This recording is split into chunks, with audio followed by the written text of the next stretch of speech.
Assalamualaikum warahmatullahi wabarakatuh.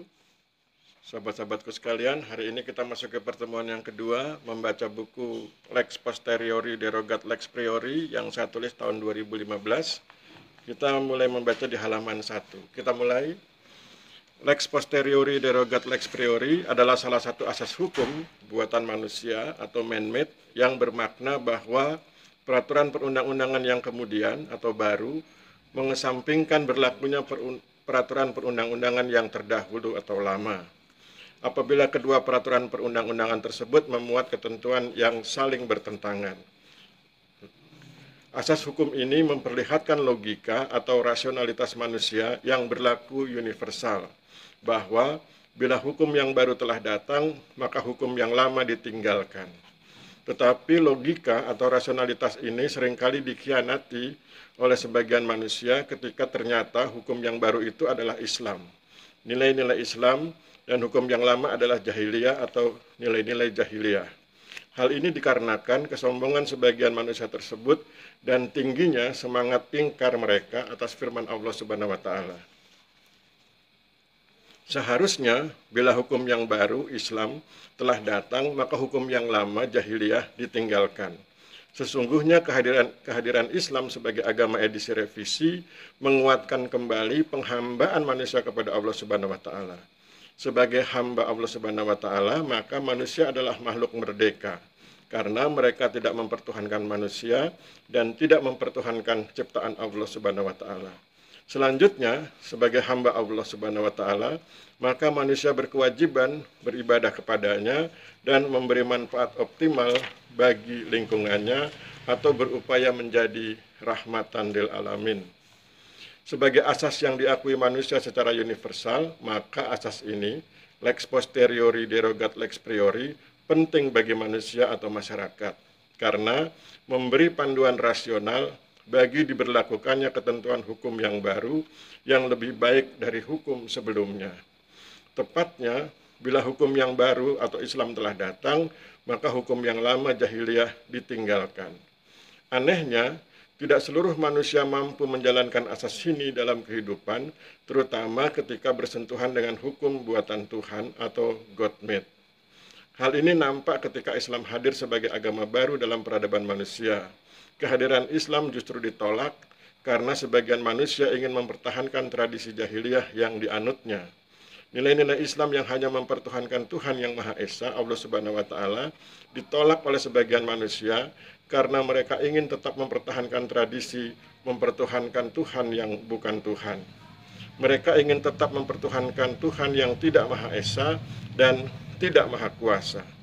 Sesungguhnya, bila manusia berkenan konsisten dengan asas lex posteriori derogat lex priori, maka kehadiran Islam sebagai agama edisi revisi dan agama penutup dari Allah Subhanahu wa taala akan mendorongnya untuk memeluk Islam dengan sungguh-sungguh dan sepenuh hati. Dengan kata lain, segenap nilai-nilai jahiliyah atau nilai-nilai kebodohan hendaknya dikesampingkan karena telah hadir nilai-nilai Islam. Tepatnya, hendaklah nilai-nilai Islam menjadi acuan bagi segenap pemikiran, sikap, tindakan, dan perilaku manusia. Segenap ketentuan atau nilai-nilai Islam wajib dilaksanakan oleh manusia karena demikianlah Allah Subhanahu wa taala telah memerintahkan manusia. Allah Subhanahu wa taala telah berfirman, sesungguhnya Allah bersama orang-orang yang bertakwa dan orang-orang yang berbuat baik. Quran surat 16 ayat 128. Takwa merupakan suatu proses yang dijalani seorang manusia dari hari ke hari. Ia bersungguh-sungguh berupaya menggapai ridho Allah Subhanahu wa taala. Lihat Quran surat 89 ayat 27 sampai 30. Dengan melaksanakan segenap perintahnya. Oleh karena itu, ia bersungguh-sungguh beribadah kepada Allah Subhanahu wa taala. Lihat Quran surat 51 ayat 56 dan rahmatan lil alamin atau memberi manfaat optimal bagi lingkungan. Lihat Quran surat 21 ayat 107. Dengan kata lain, berbekal ketakwaannya kepada Allah Subhanahu wa taala, maka ia mengisi hari-harinya dengan berbuat baik sesuai dengan petunjuk Allah Subhanahu wa taala dalam Al-Qur'an serta penjelasan dan keteladanan yang diberikan oleh Rasulullah Muhammad SAW dalam Al-Hadis. Dengan demikian, hidup Islami merupakan sesuatu yang penting bagi setiap manusia yang wajib diupayakan dengan cara pertama, berakidah sebersih-bersihnya, yaitu hanya mempertuhankan Allah Subhanahu wa taala. Kedua, beribadah sesuai dengan perintah Allah Subhanahu wa taala dan sebagaimana dicontohkan oleh Rasulullah Muhammad SAW.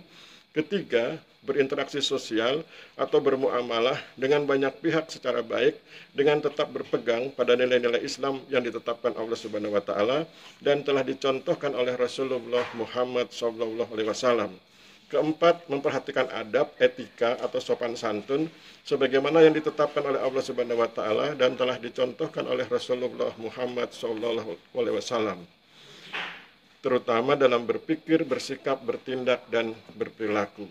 Kelima, mengekspresikan kebersihan akidah, kelurusan ibadah, kebaikan muamalah, dan kesantunan adab yang berwujud dalam akhlak yang memuliakan manusia. Oleh karena itu, diperlukan adanya ikhtiar untuk menerapkan asas lex posteriori derogat lex priori, atau ikhtiar untuk menerapkan nilai-nilai Islam sebagai seperangkat nilai yang merombak nilai-nilai jahiliyah atau kebodohan.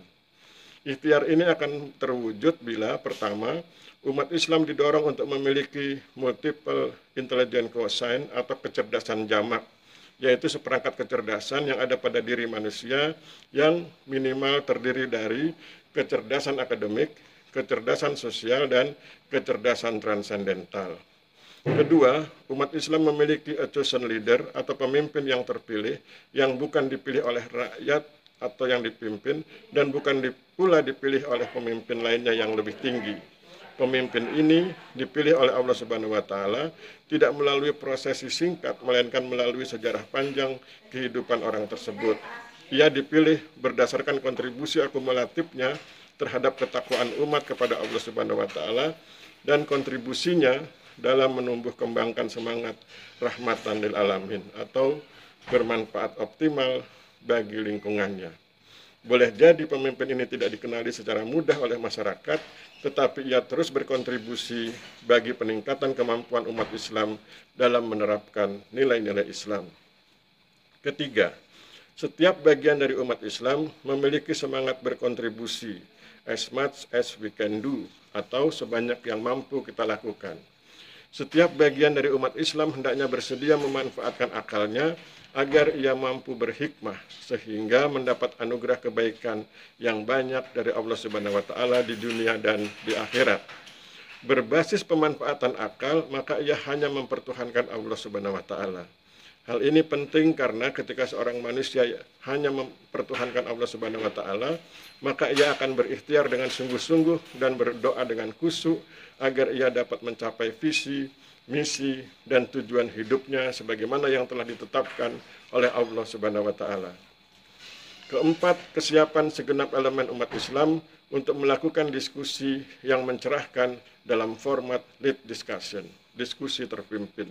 Diskusi ini mengacu pada Al-Quran dan Al-Hadis di bawah bimbingan seorang ulama yang memiliki semangat untuk bersama-sama dengan umatnya berada di jalan takwa kepada Allah Subhanahu wa taala.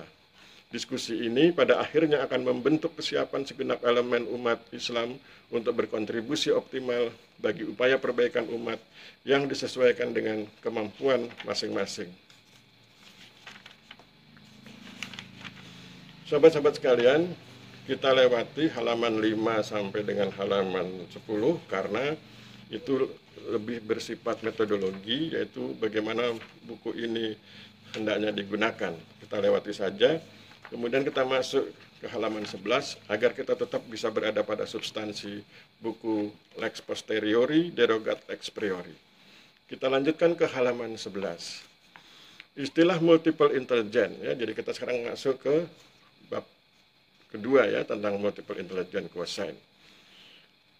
Memaknai istilah. Istilah multiple intelligent quotient dapat dimaknai sebagai kecerdasan jamak, yaitu seperangkat kecerdasan yang ada pada diri manusia. Dengan kata lain, kecerdasan yang ada pada diri manusia tidaklah tunggal, melainkan jamak. Tetapi kejamakan kecerdasan itu hendaknya menghasilkan pemikiran, sikap, tindakan, dan perilaku yang tunggal setelah seseorang bersentuhan dengan fenomena tertentu. Berdasarkan pemahaman tentang multiple intelligence quotient, maka seorang manusia hendaknya minimal memiliki 3 kecerdasan utama, yaitu pertama, kecerdasan akademik, yang merupakan pengembangan kecerdasan intelektual atau intelligence quotient. Kecerdasan ini sebagian besar diajarkan dan dilatihkan di sekolah, meskipun ada sebagian orang yang memperolehnya secara otodidak. Berdasarkan kecerdasan ini, seseorang memiliki kompetensi tertentu yang digunakan untuk mendukung pekerjaan profesionalnya. Kedua, kecerdasan sosial, yang merupakan pengembangan kecerdasan emosional atau emotional quotient. Kecerdasan ini dibangun ketika seseorang berinteraksi dengan orang lain yang menimbulkan empati kepada orang lain.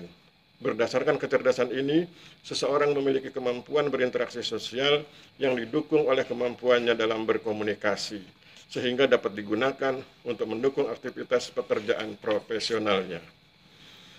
Ketiga, kecerdasan transendental, yang merupakan pengembangan kecerdasan spiritual atau spiritual quotient. Sebagaimana diketahui, kecerdasan spiritual merupakan kemampuan seseorang memaknai hidup dan kehidupannya dalam perspektif manusia. Sementara itu, kecerdasan transendental merupakan kemampuan seseorang memaknai hidup dan kehidupannya dalam perspektif Allah Subhanahu wa Ta'ala. Berdasarkan kecerdasan transendental yang dimilikinya, maka seseorang akan mampu menjadikan pekerjaan profesionalnya bernilai ibadah dengan mengabdikan pekerjaannya kepada Allah Subhanahu wa Ta'ala.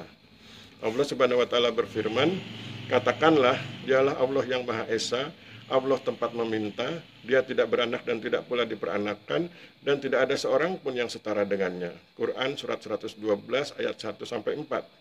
Allah Subhanahu wa Ta'ala juga berfirman, "Dan aku, Allah, tidak ciptakan jin dan manusia, melainkan supaya mereka beribadah kepadaku." Quran surat 51 ayat 56.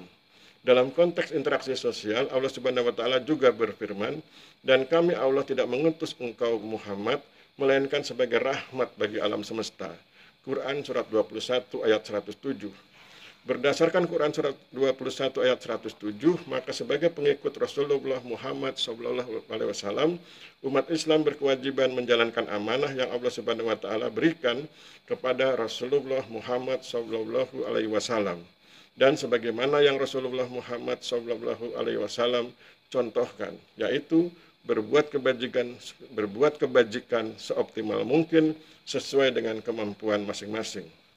Multiple intelligence quotient diperlukan oleh umat Islam agar mereka mampu mengikhtiarkan penerapan asas lex posteriori derogat lex priori, atau berikhtiar untuk menerapkan nilai-nilai Islam sebagai seperangkat nilai yang merombak nilai-nilai jahiliyah atau nilai-nilai kebodohan. Sebagaimana diketahui, nilai-nilai jahiliyah yang bersumber dari kebodohan seringkali mampu membawa sebagian umat Islam meninggalkan nilai-nilai Islam. Akibatnya, mereka berada pada derajat marginal secara sosial, miskin secara ekonomi, dan terbelakang secara budaya. Kita sampaikan demikian dulu, sahabat-sahabat sekalian. Kita sudah sampai di halaman 13. Besok dalam pertemuan yang ketiga kita akan lanjutkan, karena kita sudah lewat dari 10 menit yang kita sediakan, bahkan kita sudah menghabiskan waktu 13 menit. Sampai demikian kita akhiri pertemuan kita yang kedua ini. Besok kita lanjutkan pada pertemuan yang ketiga di halaman 13.